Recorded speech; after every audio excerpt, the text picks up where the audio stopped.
In the zodiac, there are four elements of astrology, each going in chronological order. They are fire, earth, air, water. So, today I'm going to be talking about the element of fire. So, the element of fire is, as you know, orange in color. It's very, very hot. It's very warm. You see it in fireplaces when you light, for example, a spark of fire or a match, and if you light it, then one could just, turn into a lot, and it could just, eventually get up to burning the woods. So that's so prominent and something that I want to really get on when it comes to fire. So this is, so if you think about the actual element of fire, besides the astrology and how hot and burning it is, fire is that masculine element, which is about action, doing. The element of drive, really having a lot of the energy and the ambition and the, high powered go get 'em enthusiasm quality.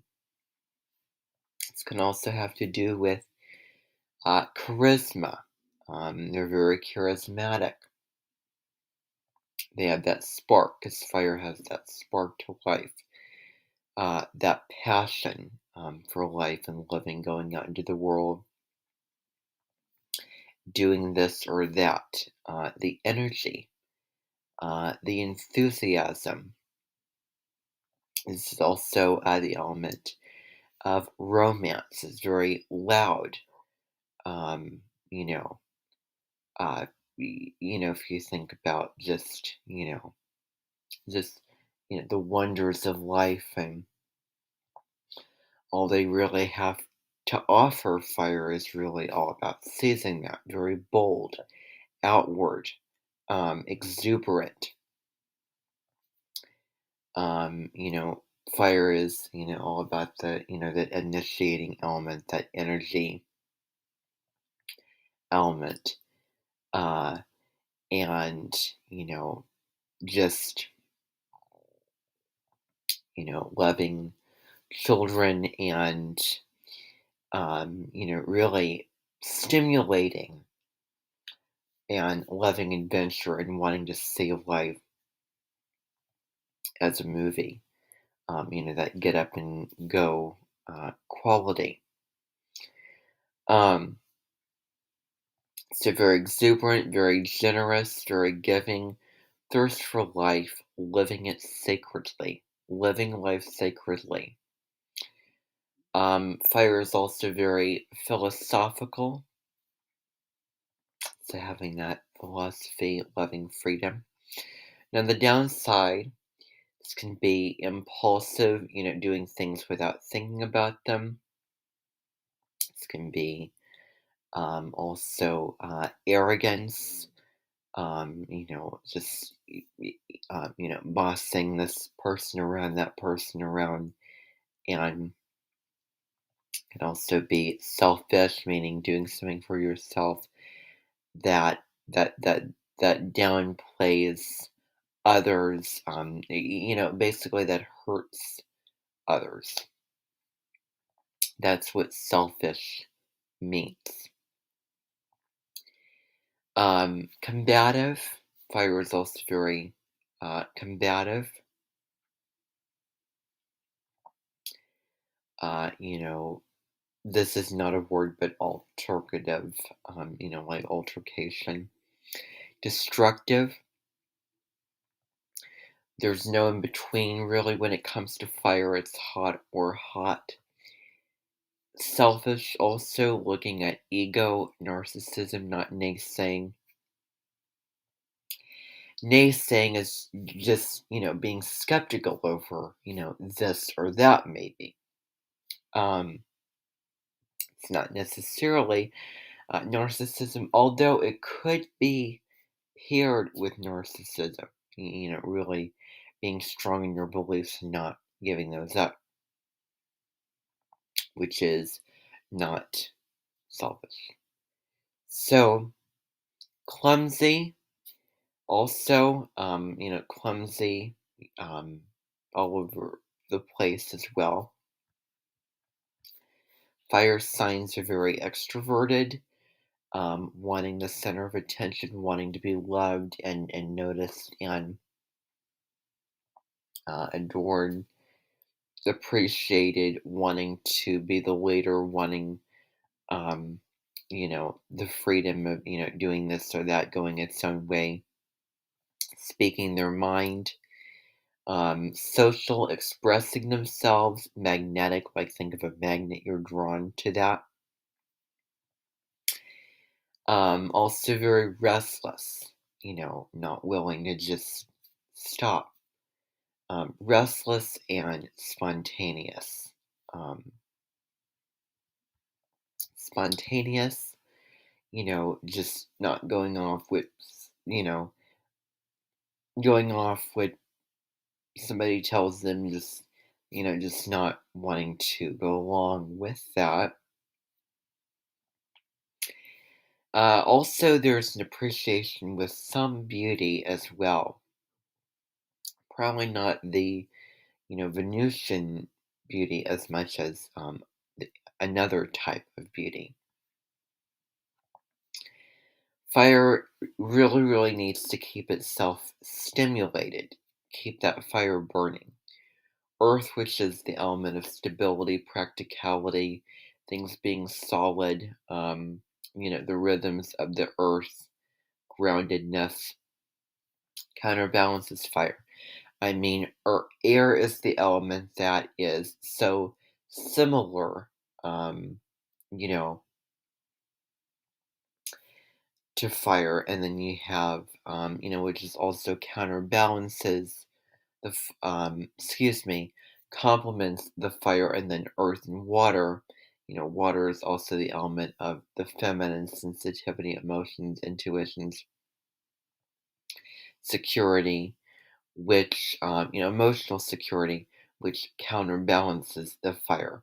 So if you think about all four elements being in balance, like the tires of your car, you know, you can't have one tire over another tire, filled with too much air, um, too much, the fire tire overpowers the water tire, where that, those emotions and the connections and the human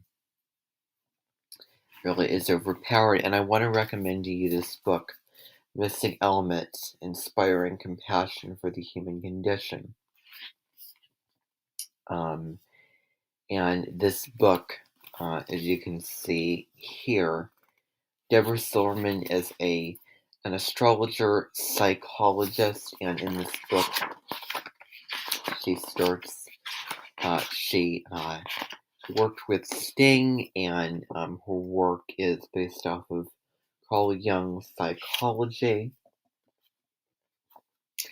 So, chapter 1 is crisis. Chapter 2 is the observer. It's elemental, and then she goes through the story of the element. So, a personal story of a celebrity or someone that she knew working with the element of water, and then water woman, watermen, and so go that for all the other elements. And the chapters are really broken down into like this picture here, and then you have a wonderful introduction, and it breaks it down into several categories, and it has all of these little uh, smaller little quotes and things like that.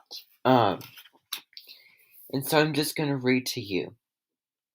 Find a new way to understand yourself and others using the wisdom of the ancients and your natural ability for compassion.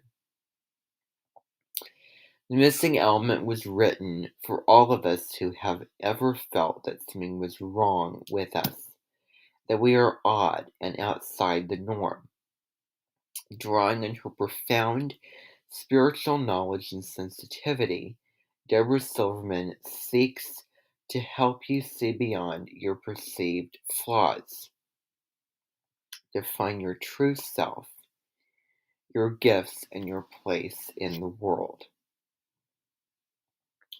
Fusing psychology and spirituality, Silverman offers ways to embrace and making peace with ourselves so that we can become more powerful and effective human beings.